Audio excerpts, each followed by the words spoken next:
Dalam video kali ini gue akan informasikan kepada teman-teman tentang siapa sih yang memberikan modal di perusahaan pinjol. Nah, teman-teman harus tahu dan wajib tahu siapa sih bang yang memberikan dana ke perusahaan pinjol. Jadi teman-teman, pinjol itu nggak punya duit, dia itu hanya sebagai wadah. Tapi ada nih orang yang mendanai perusahaan pinjol ini bisa berkembang dan bisa beroperasional, baik pinjol legal atau ilegal. Nah, jadi siapa nih bang yang memberikan dananya? Ini teman-teman yang akan gua beberkan kepada teman-teman semua agar teman-teman paham, mengerti, dan kenapa pinjol ini nggak bisa bangkrut, nggak bisa punah, dan nggak bisa diberantas. Agak ngeri-ngeri sedep nih bro. Namun dalam video ini gua nggak hanya bahas itu aja, tapi ada beberapa topik yang akan gua bahas dalam suatu video ini. Tapi teman-teman tenang saja, karena dalam video ini akan gua coba mempersingkat dan gua akan ringkas materi-materi di dalam video ini. Oke, kita akan masuk saja ke dalam pembahasannya.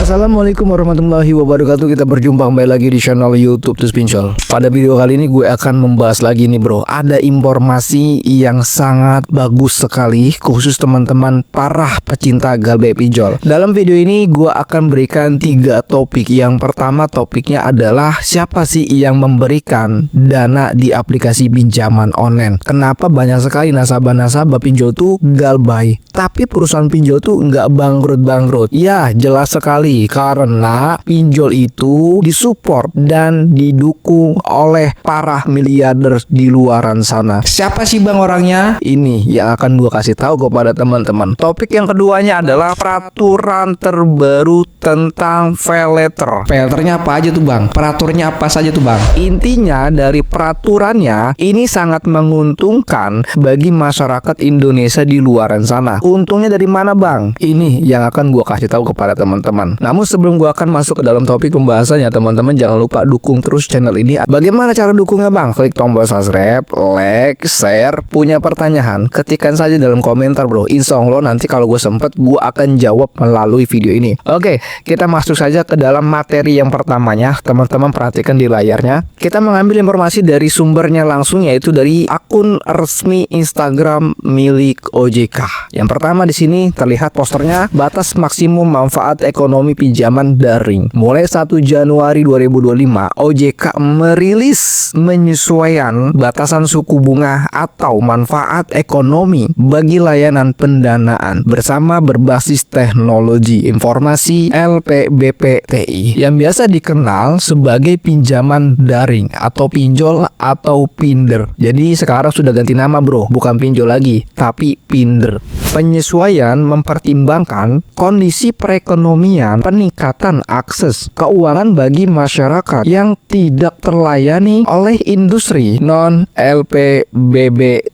mendorong pembiayaan sektor produktif dan UMKM, serta peningkatan kinerja keuangan dan efisiensi penyelenggara LPBBTI. Dalam keterangan OJK di dalam akun resmi Instagram dari OJK-nya langsung. Di situ terlihat bahwa peraturannya adalah dari segi umur, yang kedua adalah dari suku bunga. Ini ada manfaatnya juga. Ya jadi orang-orang yang belum cukup umur atau umurnya belum mencapai yang sudah ditentukan oleh OJK, dia tidak bisa pinjol lagi. Dia tidak bisa terjerat pinjol lagi. Jadi OJK ini secara halus untuk masyarakat mencegah adanya kredit macet atau gagal bayar bro. Jadi disumbatnya itu dari segi umur. Peraturan dari pay letter yaitu diantaranya yang pertama di sini ada yang namanya batas usia minimum pemberi dana lender dan penerima dana atau borrower adalah 18 tahun atau telah menikah dan penghasilan minimum penerima dana LPBBTI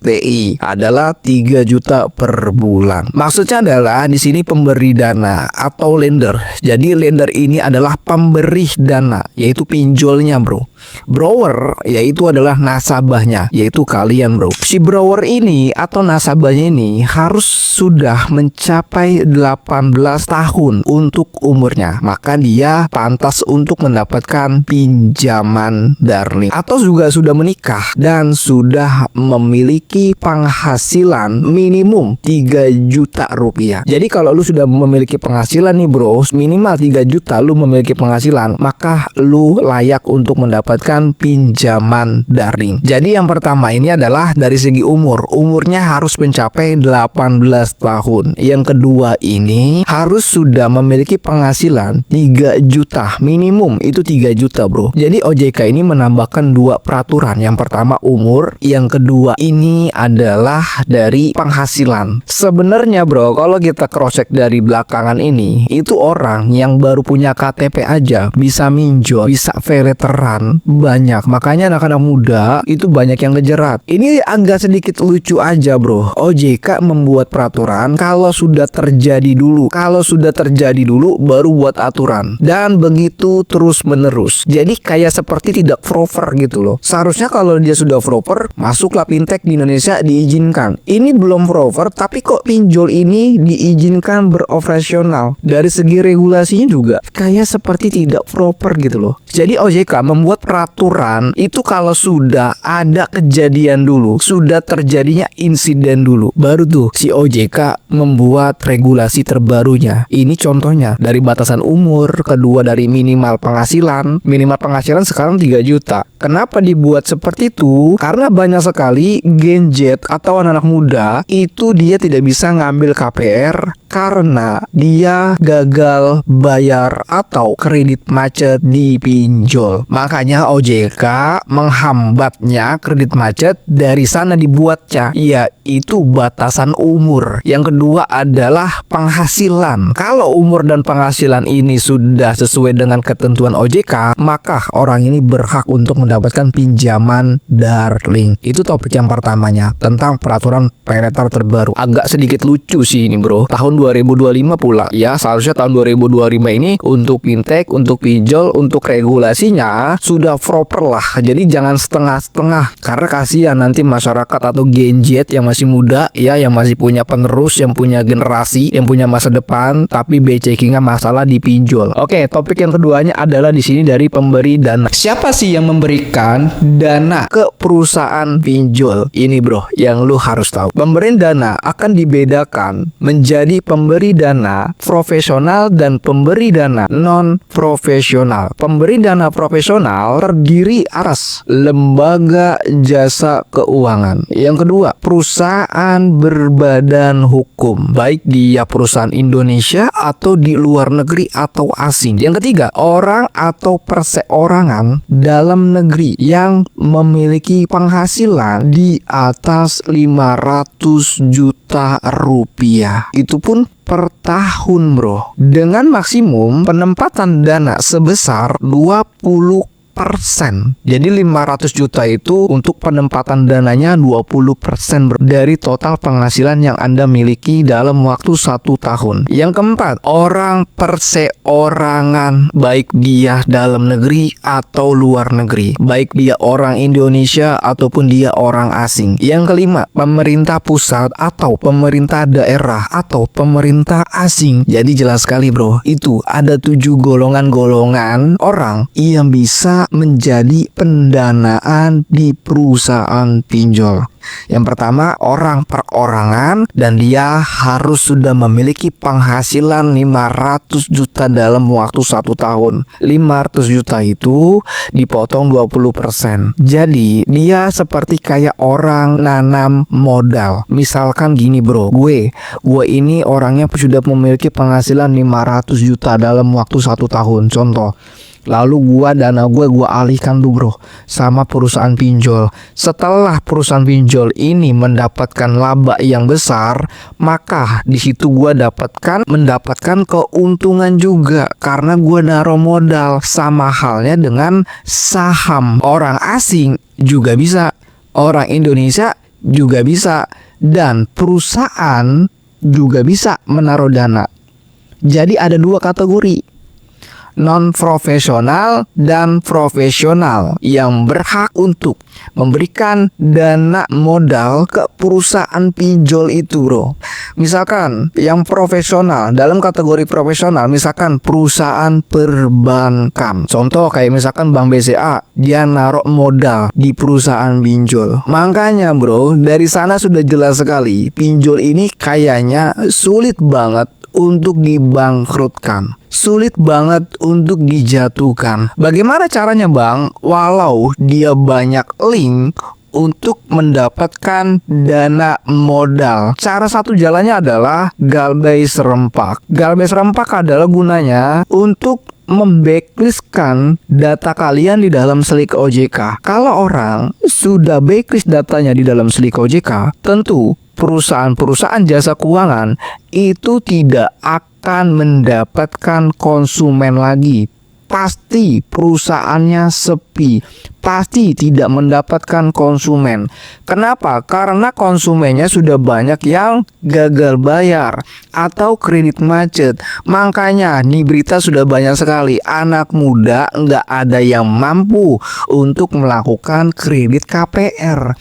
Karena dia datanya sudah backlist, sudah masuk BI checking. Kalau yang BI checking ini 3 juta penduduk Indonesia, bagaimana nasib perusahaan perbankan? Bagaimana nasib-nasib KPR? Bagaimana nasib-nasib seperti kayak produk KUR di perbankan? Makanya pinjol dengan perbankan, mereka ini berlomba-lomba untuk mendapatkan konsumennya. Karena pinjol ini benar-benar jahat. Satu, dia merusak data kita. Kedua adalah merusak mental kita.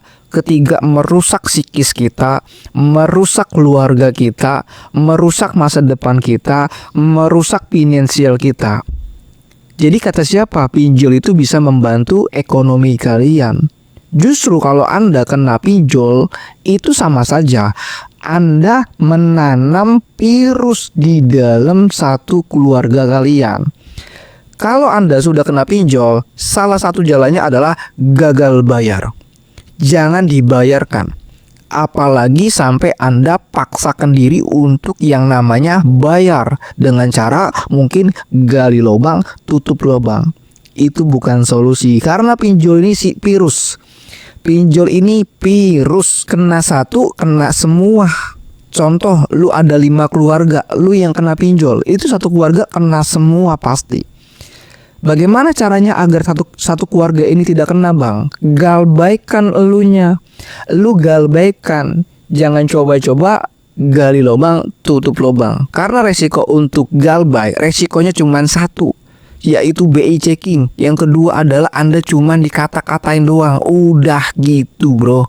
Gak ada lagi masalah-masalah yang paling terberat dalam pinjol. Tidak bro. Anda bisa mengatakan, oh galbay pinjol ini ternyata resikonya berat. Iya, karena itu dalam pikiran kalian, halusinasi kalian. Makanya teman-teman di saat Anda galbay itu kadang-kadang susah banget untuk galbaynya, karena tertahan dalam pikiran kalian semua. Jadi bagi teman-teman, ini OJK sudah rilis peraturan terbaru, agak sedikit lucu dan lucu banget, regulasinya kayak nggak proper gitu loh. Bagi teman-teman di sini semua yang mau join ke dalam grup Telegram, link grupnya ada di dalam deskripsi. Dan teman-teman yang kagak bisa masuk ke dalam grup Telegram gue, bisa kirim email di dalam bio YouTube gue. Dan teman-teman silakan saja komentar. Kalau komentar kalian bagus, insya Allah nanti akan gue jawab melalui video ini. Salam galbay, tetap semangat, dan jangan lupa rapatkan barisannya dengan kita bersama Tulus Pinjol.